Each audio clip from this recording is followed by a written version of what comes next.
vous demande un tonnerre d'applaudissements pour Damien Récollet.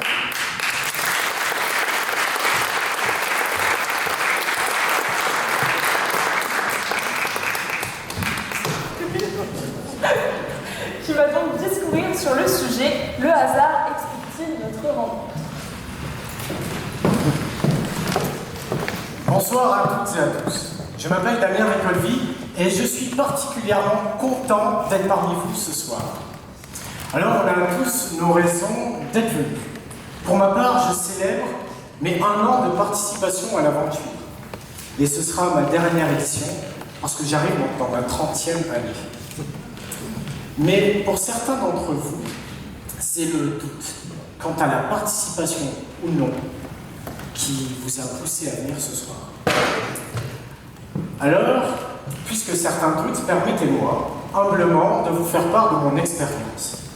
Eloquentia m'a beaucoup apporté, beaucoup. J'ai appris à écrire un texte, j'ai appris à le dire. Et si ce soir je suis sur scène face à vous, c'est parce que enfin, j'arrive à laisser le stress et le trac derrière moi.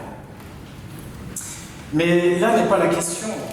Ce soir, la question est, quel est l'élément déclencheur qui a fait que j'ai franchi le pas? Le hasard peut-être? La folie sûrement? Un soir, ma copine lisait le journal, ce qu'elle ne fait absolument jamais. Et ce soir-là, il y avait cet article. Eloquentia, Cherbourg, concours d'éloquence, de prise de parole, pour les 18-30 ans. Alors, sur un coup de folie, bien, je me suis lancé. Mais quand on y repense, quelle était la probabilité que cela se passe ainsi? Quelle était la probabilité que ma copine lise ce journal ce jour-là? Et que ce jour-là, dans ce journal, il y ait cet article? Que sur un coup de folie, je décide de me lancer et qu'on se rencontre ce soir? Mais quelle était la probabilité de cette rencontre? Tout cela m'a fait beaucoup réfléchir. À la part du hasard dans les choses, au sens du destin. Philosophons quelques instants ensemble. Songez chacun d'entre vous aux éléments extérieurs, presque perturbateurs, qui ont fait que vous êtes venus. Une affiche, un post Facebook. Dans tous les cas, quelle était la probabilité que cela se passe ainsi? Songez, cher public, chacun d'entre vous à vos vies. Quels sont les éléments extérieurs qui ont fait de vous les personnes que vous êtes? Un événement tragique? Encore fallait-il être au mauvais endroit, au mauvais moment, pour que cet événement change irréversiblement votre vie. Une rencontre? Encore fallait-il être au bon endroit, au bon moment, pour que la bonne personne change irrésistiblement votre vie.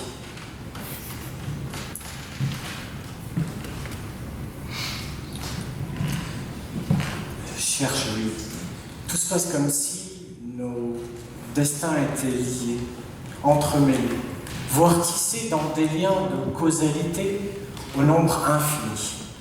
L'infini, les probabilités, les mathématiques. J'emploie ce champ lexical car je suis ingénieur.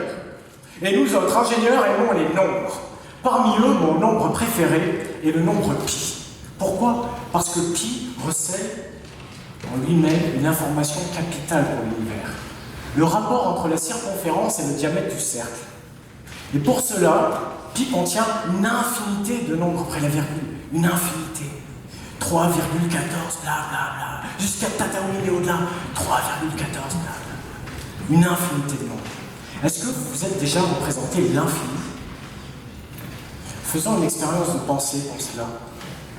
Dans le nombre pi, remplaçons ensemble tous les chiffres 1 par des A, tous les chiffres 2 par des B, tous les chiffres 3 par des C, et ainsi de suite jusqu'au nombre 26 que l'on remplace par la dernière lettre de l'alphabet. Regardons ce que cela donne. 3,14, donc C,N, etc., etc., etc. Tout un tas de lettres posées là, comme si mon chat était monté sur le clavier. Je sais que ça n'arrive pas qu'à moi. Mais cette alternance de lettres présente une danse presque mystique. Et au hasard d'une décimale, il y a un mot écrit en français. Oui, dans pi, il y a des mots écrits en français. Mais en vérité, pi est tellement immense que tout est écrit dans pi. Absolument tout. La Bible, Voltaire, tous les textes qui ont été écrits, tous les textes qui n'ont pas encore été écrits sont déjà dans pi. Les textes des rappeurs de ce soir sont dans les décimales de pi. Cher jury, je confesse, ce discours est un plagiat de décimales de pi. Mais changez un seul nombre, un seul, et le rapport de la circonférence au diamètre du cercle n'est plus le même, la structure de l'univers, sous-jacente de l'univers ne tient plus, et tout est impossible, un seul chiffre parmi une infinité. Peut-être que nos vies sont à l'image de pi. Peut-être que tous ces liens infinis qui nous unissent, ces événements qui ont produit leurs effets, qui expliquent les personnes que nous sommes, sont à l'image de pi. Changez un seul événement, un seul. Et vous n'imaginez pas ce que les effets papillons dans vos vies pourraient produire. Un seul événement, si futile soit-il. Et vous n'êtes plus le même. Cher public, cher jury, ce soir c'est un événement. Si futile soit-il. Peut-être que certains oublieront mon discours, et peut-être que certains ne l'oublieront pas, mais peu importe, ce soir c'est un événement. Imaginez un seul instant ce que cet événement pourrait produire dans l'avenir. Imaginez un seul instant qu'une personne ici, dans le public, d'abord timide, décide enfin de prendre la parole. Imaginez un seul instant que cette personne gagne le concours Eloquentia Cherbourg. Imaginez un seul instant que cette personne aille botter les fesses aux Parisiens au concours national. Imaginez un seul instant que cette personne, par sa prise de parole, motive, fédère, unisse et enfin change les choses. Imaginez un seul instant que cette personne, c'est vous, madame. Vous, monsieur. Vous. N'imaginez plus. L'aventure commence ici, maintenant, ce soir. Bienvenue à tous chez Eloquentia Cherbourg.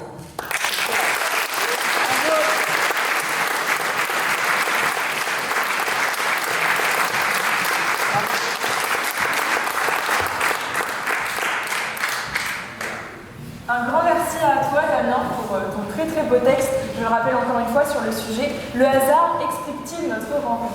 Je pense qu'il a très bien répondu à la question.